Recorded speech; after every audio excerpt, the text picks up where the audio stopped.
nin as ondas de case 2 metros, nin as correntes marítimas. O verdadeiro desafío é conseguir os cartos para seguir traballando cos nenos.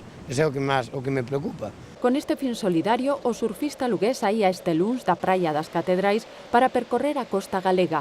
1.200 kilómetros en riba dunha táboa de uns 4 metros de longo. Fixemos unha táboa artesanal de madeira, coa cal quero percorrer toda a costa de Galicia remando en solitario, para recaudar fondos para poder seguir traballando con asociacións de nenos con autismo, principalmente ca Asociación Raiolas de Lugo, que é ca que levo traballando durante 4 anos. La hemos hecho muy ligerita porque va a tener que tirar de ella muchas horas, entonces es un poco un Fórmula 1, tiene que aguantar pero no es una tabla dura. No Desafío Galicia 2013, Óscar conta co apoio de empresas e institucións. É un desafío que cumple dos objetivos. Por un lado, posicionar distintos puntos da travesía de toda a costa galega, tanto da zona cantábrica como atlántica, e por outro lado, ese fin social que se move con esta iniciativa, que con todos eses recursos obtidos van destinados a dúas asociacións, unha de nenos autistas e outra de nenos con síndrome de Down. O vento decidirá o número de etapas. 13, 14 etapas, depende desto, do que estades vendo agora do tempo, do vento.